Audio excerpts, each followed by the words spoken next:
Hey, what's going on, guys? It's your boy Tacho here, and we're back for some more Fire Emblem Heroes. So I'm a little bit salty because I recorded this video just a second ago, and come to find out I forgot to record the audio, so I had to come back and do this all over again. A little bit sucky because I like to record my very first reaction to these actual trailer drops and give you guys like a completely unedited view of what we're seeing. But this time around, I'm not going to be able to do that because I was able to see pretty much everything before I had to realize I had to come back and re-record this. Okay, so Dheginsea, like, I wish you guys could have heard my original reaction to seeing him on this banner. I've been waiting for this guy for ages, and I didn't expect him to be a seasonal locked unit for starters. I thought he'd be like maybe a Grand Hero battle unit or something. But definitely very nice to see him on the banner. Also wearing, apparently, a vampire cloak. I love vampires because, of course, Castlevania. There's probably some Castlevania music playing as we speak, in fact. So, yeah, I mean, I'm just a huge fan of just, like, monsters and stuff like that. That type of thing is right up my alley, so I'm a big fan. Okay, we have a Fallen Grima wearing like a cat outfit, I guess you could say. Pretty similar to Halloween Sakura from the very first Halloween banner that we had. And this Robin is a Green Breath flying type. Okay, so let's take a look at her skills. Okay, so Moonless Breath, 16 might and 1 range. Unit can counterattack regardless of foe's range. So built-in distant counter, that's very good. If unit is within 2 spaces of an ally and deals damage to foe using a special attack, restores 30% of unit's maximum HP, and triggers even if 0 damage is dealt. So it's similar to Brave Claude's weapon effect, where Claude is actually healing 50% HP if he's dealing a special attack to the foes, but this one only does 30%, which is understandable because it's got built-in close counter or distant counter. While Claude does not actually have that, he gets +5 to all stats. So you could argue this is a little bit better. I mean, that's going to be up to you if you think Claude's is better or this weapon is better. But maximum HP healing based on a percentage is insane amounts of sustain. Also, the weapon has adaptive damage like all breaths. So this is a very good weapon, actually. And then we have Noontime as the special here, which is nice. So 30% healing from Noontime, and then 30% HP healing from Moonless Breath. This is going to be a really good sustain tank. And then they have Dragon Scale as the A-slot passive. It's similar to Legendary Grima's A-slot skill, I guess you could say, but this one's definitely way, way better. So it has built-in IO shield. If foe initiates combat, or if foe's HP is full at the start of combat, inflicts attack and res -6 on the foe, and grants special cooldown charge +1 per foe's attack during combat. So pretty much the breath effect, or a light version of it. You're not gaining the special ramp on your attacks, only the foe's attacks. Still a very good effect, especially for dragons and especially for flying types. Of course, flying units cannot have breath effects, and dragon units are really hard to ramp specials with anyway, because you can't really support them with a unit like Brave Lucina. So this is a very powerful A-slot and weapon combo for a bait unit. They have Dragon's Ire 3 as well. If unit's HP is above or equal to 50% and foe initiates combat, neutralizes effects that prevent units' follow-up attacks, and unit makes a guaranteed follow-up attack. Okay, dragon units have been dying for something like this, just any sort of push that they could imagine. I don't know what it is with dragons just getting shafted big time since Trickster came out. But finally, we have a good, seemingly unique to dragon B-slot skill here.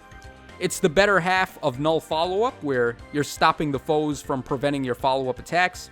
And then it's also quick repost with a guaranteed follow-up attack. So this is going to give the middle finger to a whole bunch of units that have impact effects. Like Tibarn and Elliewood for sure come to mind in Aether Raids. If you have this B-slot skill, you're going to make those guys cry pretty hard. So it's nice to see bait dragons actually getting some love for once. They also have Go Dragons as well. So a pretty solid unit. Definitely looks like Not a bad unit to try and summon for.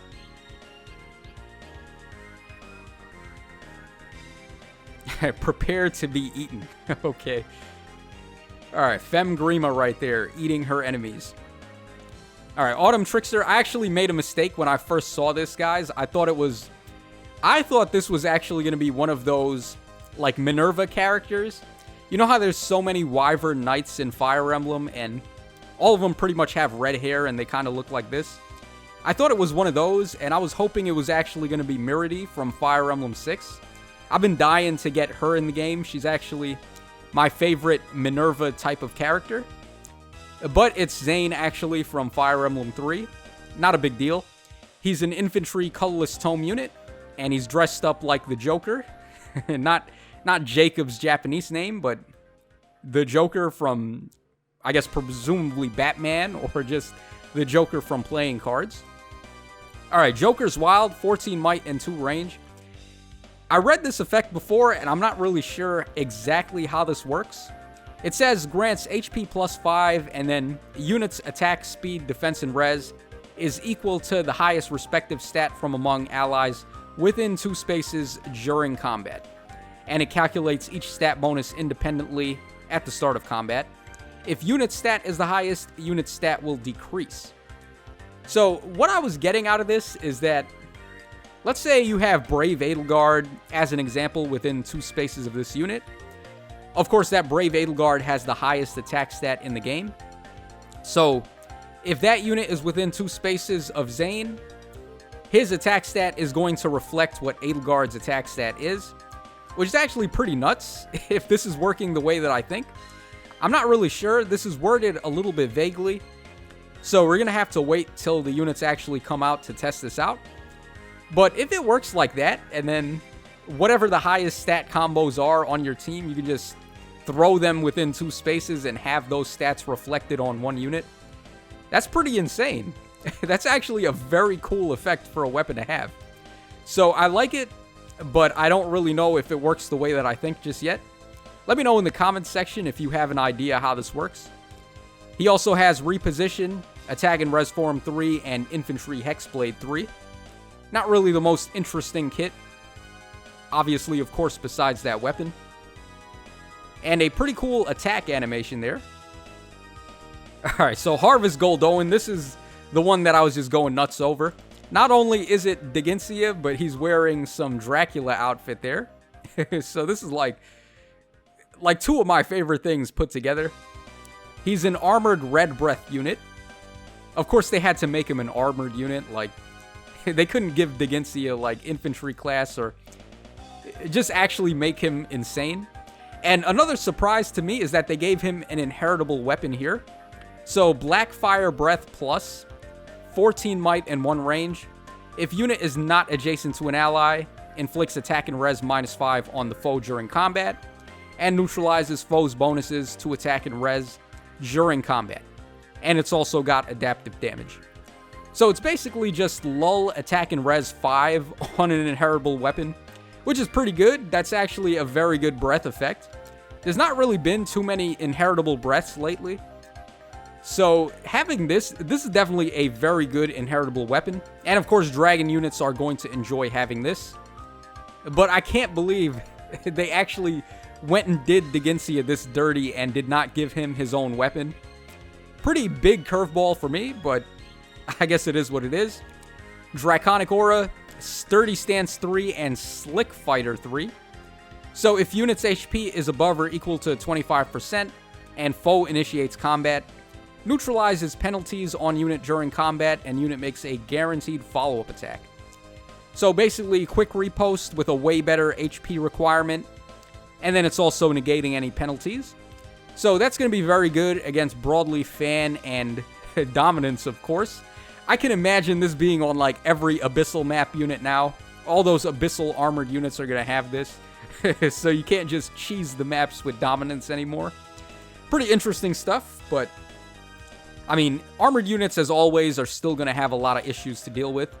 Especially a dragon one, because he's got to worry about double type effectiveness. But man, if his sprite does not look badass, then I don't know what does.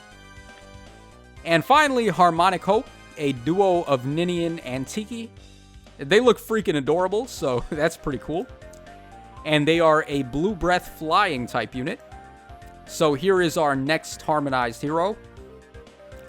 Okay, Frostfire Breath, 16 might and 1 range.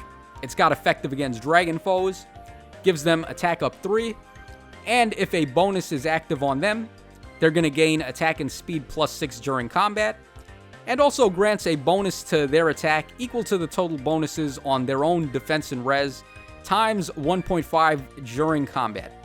And it's also got adaptive damage. Alright, so the way I liken this to the earlier video that I did, let's say they have 6 to defense and res, which is pretty easy to get. I mean, just support them with Fortified Dragon or with everyone, which they already have on their kit. So let's say they've got plus 6 to defense and res. Then you do times 1.5, and then you get 18. So they're going to be gaining plus 18 flat to their attack stat. That's just nuts. And then they're already getting attack up 3 and attack and speed up 6. And they have effective against dragons. This is a crazy tuned offensive weapon. They're going to be hitting like a truck. Like an absolute truck. I love it, actually. It's like half of a blade tome built into this weapon. So pretty interesting there. They have Rally Up Speed Plus, a new Rally Up skill.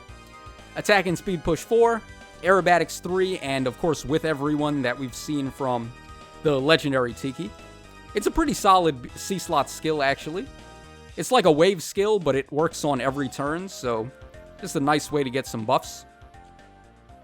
And I love the devil horns on Dragon Tiki there, really cute. Okay, so their Harmonized skill is going to grant Resonance Blades to unit and allies from the same titles as them. And we've seen Resonant Blades already on the Mia and Lucida combo. It's basically just attack and speed up 4 for 1 turn. And they have another effect too. So also, not only do they grant Resonant Blades, but they're also able to grant another action to an ally with the highest HP that is within 2 spaces of them, has already acted, and is from the same title as this unit. So, a dance effect as a harmonized skill, that's pretty insane, actually. It doesn't look like this one is going to be reusable. Yeah, this one, it doesn't look like this one is reusable, unlike the other harmonized skills so far. This skill can only be used once per map. I guess there's an exception to that if you're playing them in Aether Raids and you have the Duo's Indulgence structure. So that could be a good way, actually, to get some multiple dancing for a unit during the turn. And what's really cool about this effect is that you're allowed to dance without actually wasting your own action. But you haven't really had an effect like this before, where you could just gain a dance and still keep the action for the unit that's using the dance effect. So this is a really nice utility effect. Attack and speed up 4, like the amounts of bonus damage they're gaining from their weapon to attack. This unit is going to be actually really insane. So I like them a lot. A player phase dragon, that's definitely something different for once. And right there, you can see they were able to provide a second action to Nils over there, who's already a dancing unit. So they can refresh the action for dancers as well. This is just nuts. Like, being able to refresh dancers if they're from the same game, like, come on. That is so powerful. Okay, so here is all this stuff. Let's quickly pause and see who the secret unit is going to be. Oh, it's Ina. Okay, alright. So Ina from Path of Radiance and Radiant Dawn. Ina is actually a favorite character. I would have liked it a little bit more if it was Kurth Naga. Kurth is actually my favorite dragon character from Radiant Dawn. I always use him in the endgame, so I would have loved it if he was joining Dheginsea here, but he's not. And it looks like the 4-star summon on the banner is going to be Zane. I was actually flipping out the first time I recorded the video, because I thought for the slightest of moments that it was actually going to be Dheginsea who was the demote, because he's the only unit on the banner that does not have a perf weapon. But then I thought about it a little bit more, and I was like, come on, they're not going to be that generous. The man still has a level 3 stance skill, and he's got that brand new fighter effect. So there's no way they were going to be nice enough to make him the 4-star demote, which is why I'm a little bit salty that they couldn't give him a perf weapon. But it is what it is. they still gave him a really good inheritable breath, so it's all good. And this looks like a really cool banner. So I'm actually definitely going to summon on this one. I think the duo unit is definitely going to steal the show. Or the harmonized unit, but I mean, just me personally, I would love to get a copy of Dheginsea because I like him a lot. And he looks like a Dracula character with that outfit. Zane's weapon also looks pretty interesting. I can't wait to test that out and see how that works. So, very interesting developments here. Pretty much every unit on the banner seems like a good summon. So, I don't see any reason for me not to go in. Let me know in the comment section down below, guys, actually which of the units is your favorite. Which one has your favorite skills and all that nice stuff. Which outfit is actually your favorite for their Halloween attire. And if you're going to summon, let me know which one you're going to go for. So that's all for today. Thanks so much for watching the video, guys. And I apologize for the lack of content, but your boy has been just going absolutely nuts farming Fatalis in Monster Hunter World. And seeing Dheginsea, another big black dragon, just come out of nowhere. I'm about to get some flashbacks from that. But anyways, that's all for today. So, of course, thanks so much for watching the video and supporting the channel. And I will catch you guys again on the flip side.